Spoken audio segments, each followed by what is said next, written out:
équation réduite d'une droite, déterminer l'équation réduite à partir du graphique. On demande donc de déterminer l'équation réduite de la droite D1.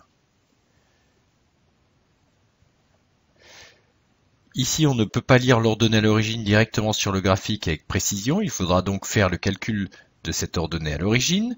Pour trouver le coefficient directeur, on peut prendre deux points de la droite dont on peut lire avec certitude les coordonnées. Ici, les points A de coordonnées 4, 1 et B de coordonnées moins 3, 3. Pour se déplacer de A à B, on se déplace selon l'axe des ordonnées de plus 2 et selon l'axe des abscisses de moins 7. Le coefficient directeur est donc variation des ordonnées sur variation des abscisses plus 2 sur moins 7, ou bien encore moins 2 septièmes.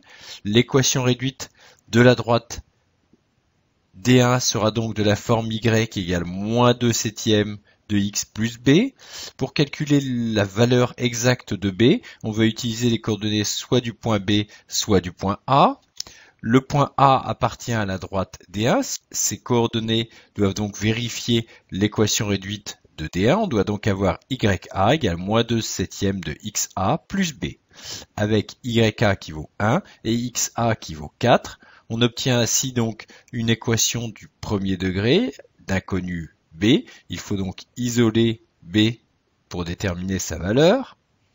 Donc B égale 1 plus 8 septièmes, c'est-à-dire 7 septièmes plus 8 septièmes, 15 septièmes. 15 septièmes donc légèrement supérieur à 2. Ceci est bien cohérent avec le graphique puisque l'ordonnée à l'origine est supérieure à 2, environ 2,2. L'équation réduite de D1 est donc y égale moins 2 septièmes de x plus 15 septièmes. On peut vérifier le calcul avec les coordonnées de B. Pour x égale moins 3, donc on a moins 3 fois moins 2, 6 sur 7, plus 15 sur 7, c'est-à-dire 21 sur 7. 21 divisé par 7, 3. Et donc YB vaut bien 3. Les coordonnées du point B vérifient l'équation réduite de D1.